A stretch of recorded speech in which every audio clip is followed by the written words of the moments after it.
É isso, pessoal, seja muito bem-vindo a mais um vídeo aqui do canal Maro Silva. Hoje nós vamos falar sobre alguns assuntos e desde já, antes de começar a nossa pauta, eu quero te pedir para já deixar aquele like, se inscrever no canal, você que ainda não é inscrito, também compartilhar aí com seus amigos, mandar esse link aqui, ó, para todo o pessoal para fazer aquele engajamento bacana do nosso canal. Deixe também o seu comentário, o que você acha aí do que a gente falou aqui, se você concorda, se discorda, deixe a sua opinião, isso é muito importante pra gente e nos ajuda a melhorar sempre. Bom, gente, vamos lá então, vamos pros assuntos de hoje. Hoje o programa aqui tá recheado, viu? Isso mesmo, hoje nós vamos passar levemente aí, ó, bem rapidinho sobre o caso Adélio Bispo, mais uma vez aparecendo aí na mídia, e também vamos falar um pouquinho sobre a viagem do presidente Bolsonaro à Rússia. Começando pelo caso Adélio Bispo, circulou hoje na imprensa outras notícias, né, que vieram à tona aí sobre o caso Adélio. Uns dizem que é notícia falsa, outros afirmam que o Adélio teria delatado o PT, vamos dizer assim, e revelado que o PT seria então mandante ali do atentado contra o presidente Bolsonaro, na época ainda candidato Bolsonaro. Eu vou ser bem sincero, eu não estranharia se o PT tivesse encomendado esse tipo de coisa, mesmo porque a gente sabe do histórico desses partidos socialistas, comunistas. Você pega, por exemplo, a China de Mao, a Rússia de Lenin, de Stalin, foram realmente muitas mortes, mais mortes inclusive do que fascismo e nazismo. Então, esses regimes socialistas, eles realmente não adulam ninguém, vamos dizer assim. O que eles precisam fazer, eles fazem. Para eles, os fins justificam os meios. Agora, não dá também para simplesmente ser taxativo e dizer que, pelo menos o que eu vi até agora, uma certa controvérsia aí, ainda não se tem certeza de nada. Mesmo porque a fonte que trouxe essa nova notícia aí é uma fonte de esquerda que eu não vou nem citar aqui, vou esperar amadurecer um pouco mais o caso e assim que tiver tudo apurado eu trago aqui mais detalhadamente para vocês. Não gosto muito de ficar fazendo especulações, mas é como eu disse para vocês, estranhar realmente eu não estranharia se isso viesse de lá, mas não vou ficar aqui acusando de forma veemente mesmo porque pode também não ter sido, e eu não quero aqui cometer nenhum tipo de erro. Bom, pessoal, então, para encerrar o caso Adélio, eu peço a Deus, eu torço para que isso seja assim investigado a fundo e que se ache os verdadeiros culpados, porque independente de quem tenha sido, eu vou dizer uma coisa para vocês. É óbvio que o Adélio Bispo, ele não agiu sozinho. Isso tanto é verdade que ele, no mesmo dia que deu a facada ali no então candidato Jair Messias Bolsonaro, ele teve alguém que foi lá em Brasília, promoveu um álibi para ele passar lá na Câmara, se não me engano, ou foi no Senado, como se fosse ele, como se fosse o Adélio Bispo, para ter um álibi. Ou seja, alguém ajudou ele. E isso parece ser um esquema realmente maior, porque se você parar para pensar, a quantidade de advogados que choveu ali em cima do Adélio Bispo logo depois dele ter cometido esse crime, uma coisa realmente inacreditável. Agora, pensar que esses advogados foram lá por pura bondade e se compadeceram do caso Adélio, ou porque acharam ele bonitinho, sentiram dó, sei lá pelo que, e foram lá para poder fazer a defesa dele, eu sinceramente, nessa daí eu não caio. Isso aí é muita conversa para boi dormir, isso é muita conversinha de Papai Noel e Coelhinho da Páscoa. Na moral, isso aí, sinceramente, não faz o menor sentido, não tem lógica, não tem como ser uma coisa dessa. É óbvio que alguém ajudou ele, é óbvio que alguém patrocinou e é óbvio que alguém queria o então candidato Jair Bolsonaro morto. Eu relembro aqui a vocês que outras pessoas que também, coincidentemente, que de alguma forma desafiaram o PT, acabaram mortos, desafiaram a esquerda de um modo geral, acabaram mortos, acabaram desaparecendo de uma forma inesperada, vamos dizer assim. Quem não se lembra, por exemplo, daquele caso do Celso Daniel? Quem não se lembra também, olha só, pesquisem aí sobre Teori Zavascki, o Zavascki, não me lembro bem como se pronuncia o sobrenome dele, um ex-ministro que estava pegando no pé da esquerda naquele tempo que a Lava Jato estava a todo vapor. De repente o avião dele cai. Tivemos outros casos, Toninho do PT e um outro candidato que também aparecia muito bem nas pesquisas, diga-se de passagem, um candidato chamado Eduardo Campos. Eu não sei se você se lembra, pesquisa o que aconteceu com ele. Por coincidência, né? Aconteceu um acidente aéreo com o então candidato Eduardo Campos e ele perde a vida. Logo depois, um outro candidato acaba se despontando nas pesquisas, um sujeito chamado Jair Messias Bolsonaro, que acaba levando uma facada de um suposto maluco. Esse maluco, Adélio Bispo, que ainda continua preso, e muita gente insiste em dizer que era um lobo solitário, que era uma pessoa que estava fazendo tudo sozinho. Só o fato de alguém ter ido lá em Brasília preparar um álibi para ele já significa que alguém estava patrocinando, que alguém estava ali junto com ele. Isso é óbvio, é a coisa mais básica do mundo. Mas eu não quero me estender muito nesse assunto aqui. Eu creio que isso ainda vai ser apurado e, querendo Deus, essa verdade vai aparecer e tudo vai se encaixar no seu devido lugar. Vamos seguindo aqui com a nossa pauta, vamos pro próximo tema de hoje. Nós vamos falar então da viagem da viagem do presidente Jair Bolsonaro para a Rússia. Essa viagem, para quem não sabe, ela já estava marcada de muito tempo. O presidente Putin, ele veio até aqui ao Brasil a um encontro que teve atrás, se não me engano, dos BRICS, e houve então um convite oficial vindo do presidente Vladimir Putin ao presidente Bolsonaro. Ele aceita então o convite. O que não dava para ninguém adivinhar é que justamente nessa data, a data da viagem, seria uma data, vamos dizer assim, tão complicada. Para quem não sabe, a Europa, aquela região da fronteira entre Ucrânia e Rússia, o negócio ali tá pegando fogo, pessoal. Isso mesmo.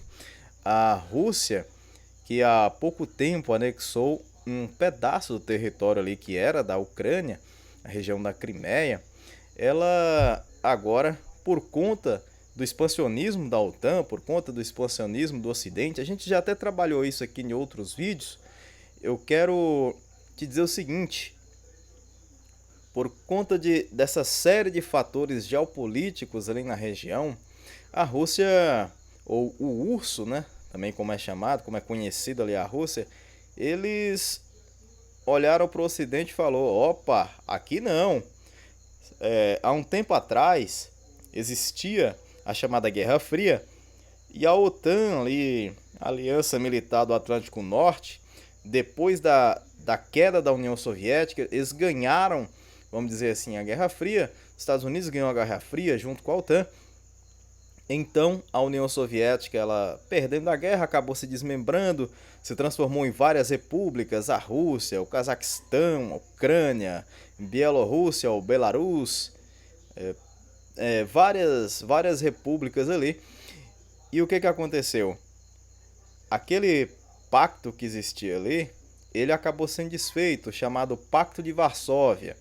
Aquele pessoal que fazia parte daquele pacto, Polônia, os países ali do Báltico, aquela turma ali, eles acabaram desfazendo o Pacto de Varsóvia, e o pessoal da Rússia falou: ó, a gente vai ficar aqui tranquilo, nós não vamos mais mexer com isso, mas vocês também não se aproximem vocês vão ficar aí paradinho onde vocês estão, não vão expandir para cá. Só que o que a OTAN fez? Eles não respeitaram esse acordo e foram se expandindo cada vez mais na direção da Rússia. Ah, mas por que então que isso é um problema? Por que a Rússia tem essa bobagem de... Por que ninguém pode chegar perto do território russo? Gente, imagina o seguinte. Vocês imaginam o estrago que faz uma bomba atômica? Uma arma explodindo uma sozinha é capaz de destruir uma cidade grande inteira num piscar de olhos. Em segundos ali, em minutos, uma arma dessa sozinha é capaz de destruir uma cidade enorme, uma cidade gigantesca. Você imagina que a OTAN vindo de lá para cá, cada vez mais essas armas podem ser posicionadas ali próximos ao território russo e atingir cidades importantes como São Petersburgo, por exemplo, ou mesmo Moscou, que é a capital, Samara, dentre outras cidades importantes ali da Rússia. Imagina que quanto mais perto essas armas podem ser, essas ogivas, elas podem ser colocadas ali em foguetes, em mísseis, e esses mísseis carregados com essas ogivas nucleares podem chegar rapidamente no território russo. E é por isso que os russos não querem de jeito nenhum a OTAN ali próximo ao seu quintal, próximo ao seu terreno. E quem faz essa separação entre a Rússia que está aqui e a Europa que está aqui é a Ucrânia que está aqui no meio. Então a Ucrânia tentou entrar para a OTAN, a Aliança Militar do Atlântico Norte, mas a Rússia falou, opa, pera aí, até aqui eu tolerei, mas a partir daqui ninguém passa. Por quê? Se a Ucrânia ela entra para a Aliança Militar do Atlântico Norte, a Rússia ela vai ficar com armas do inimigo ali pertinho da fronteira dela, apontando para sua capital. Olha só que negócio de doido. Então o que a Rússia fez? Ameaçou a ressuscitar aquela questão da crise dos mísseis que teve lá atrás. Olha só como é que a vida se repete, já até falei disso aqui em outro vídeo. A crise dos mísseis aqui no Ocidente, a gente sabe que a União Soviética tinha colocado mísseis em Cuba e deu todo aquele problema, mas o que eles não contam, o que não se conta muito aqui no Ocidente é que primeiro os Estados Unidos haviam instalado mísseis na Turquia. Ou seja, os Estados Unidos primeiro fez com que mísseis fossem instalados ali perto da fronteira da Rússia, então os russos foram lá e devolveram na mesma moeda. Aconteceu uma crise terrível e eles descobriram que era melhor cada um arrefecer, cada um tirar os mísseis ali da fronteira, de perto ali um do outro e voltar para cada um para sua casa. Vamos torcer para que a razão fale mais alto também dessa vez e tanto o russo quanto estadunidenses e europeus em geral, eles encontrem a paz. Que eles aprendam com o Brasil, que é um país pacífico, um país que dificilmente se envolve em algum conflito e que geralmente quando se envolve em algum conflito é porque alguém provocou, é porque foi meio que obrigado até a entrar. Foi assim na Guerra do Paraguai, Segunda Guerra Mundial, enfim, vários casos onde nós tivemos que entrar. Só que é aquele tipo de coisa, quando nós entramos também fizemos um baita de um estrago. E para finalizar aqui o vídeo, eu quero dizer o seguinte para você. Eu fiz todo esse contexto histórico aqui para mostrar para vocês que essa viagem do presidente Bolsonaro à Rússia, ela é mais do que uma simples viagem. Quando o presidente disse, eu vou, bateu no peito e falou, eu vou, o que ele mandou de recado para o mundo? Que o Brasil é um país forte, independente e de que não está aos pés dos Estados Unidos e da Europa. O pessoal lá dos Estados Unidos ainda ligou aqui para o Brasil, moço, que negócio é esse? Vocês vão mesmo e tal? Ele falou, vou. Primeiro, o Brasil não poderia perder essa oportunidade porque existe uma dependência do agronegócio brasileiro à questão dos fertilizantes. A matéria-prima para poder fazer esses fertilizantes, até mesmo comprar o fertilizante já pronto, muita coisa vem ali da Rússia ou da Belarus, né, da Bielorrússia. e os russos são grandes fornecedores desses insumos para o Brasil. Nós não poderemos perder esse tipo de matéria-prima, esse tipo de insumo que vem de lá, de Moscou para a gente. Quando eu falo Moscou, me refiro como Rússia, tá bom, pessoal? Entenda como Rússia. A gente até tem esses insumos aqui no Brasil, mas por causa de problemas como a criação das chamadas reservas indígenas e outras questões ambientais, nós não podemos explorar essa riqueza aqui no nosso território e temos essa armadilha que foi montada aqui no Brasil. Nós temos que importar aquilo que poderíamos produzir aqui no Brasil, gerando empregos, gerando riqueza, e ainda por cima nós poderíamos fazer isso aqui muito bem feito, de forma ordeira, organizada, sem causar danos excessivos à natureza, mas por conta de leis ambientais excessivamente rigorosas e de canetadas aí do STF e de políticos que nada querem de bom para o Brasil, hoje nós temos esse baita problema. Temos ótimos insumos aqui no Brasil, temos como explorar, sabemos como fazer isso, temos essa capacidade, mas não exploramos por causa de leis, por causa de pessoas que não pensam no futuro da nação. Bom, pessoal, quero dizer também o seguinte: isso não seria explorado de qualquer maneira, tá bom? É claro que tem que ter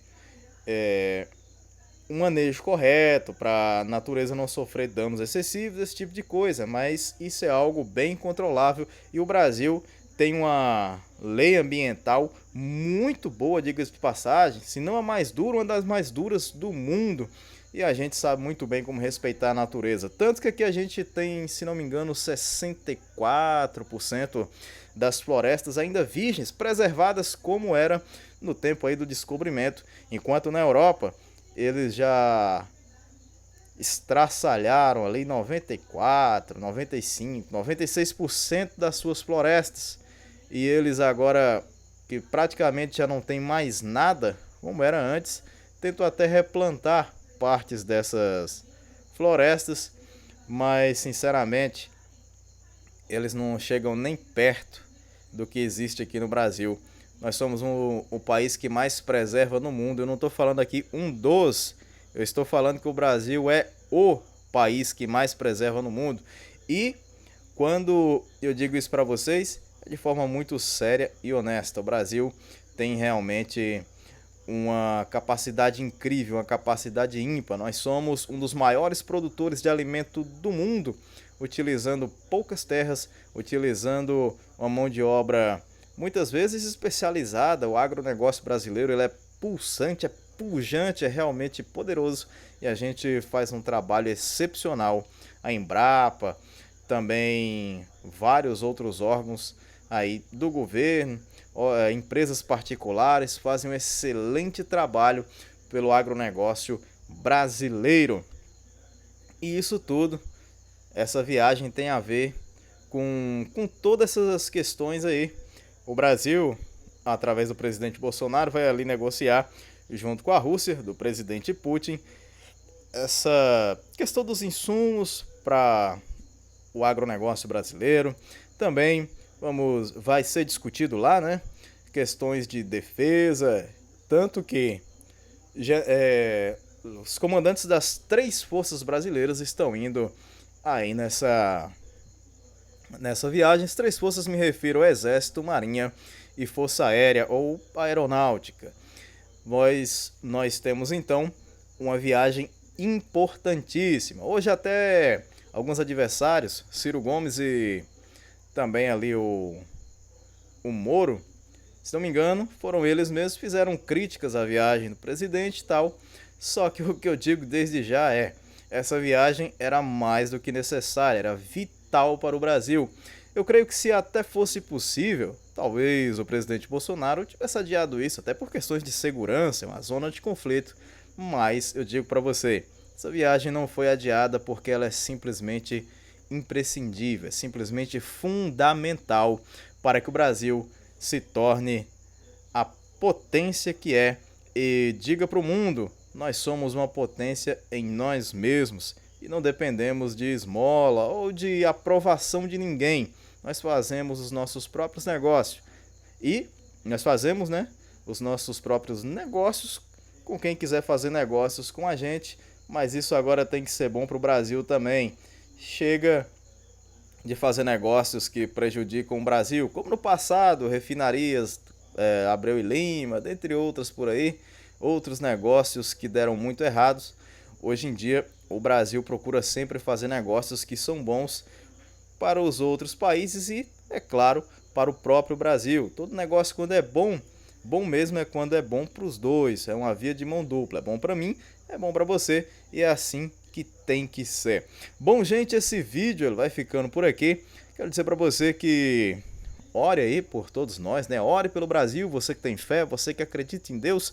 Ore por esse país maravilhoso, porque nós precisamos muito de uma cobertura espiritual. Ore pela viagem do presidente, pela comitiva, ore por ele, ore por todos nós, pelos líderes, porque a própria Bíblia diz que nós devemos orar pelos nossos líderes. Bom, gente, o vídeo de hoje é isso. Desejo uma boa sorte aí ao presidente Bolsonaro, que esteja na direção do Espírito Santo de Deus e que ele traga de lá realmente ótimas notícias, que seja uma viagem realmente bem proveitosa, que dê tudo certo. Muita gente dizendo que ele vai tentar fazer ali uma espécie de mediação e tal. Bom, eu não acredito muito nessa questão dele se pôr para tentar fazer uma negociação, porque é um caso complicado, mas creio que talvez, se surgir uma oportunidade, ele possa sim fazer ali um meio de campo e quem sabe até mesmo ajudar, já que o Brasil é um país que tem sim um histórico de paz, um histórico de ser um país que não se mete em encrencas assim.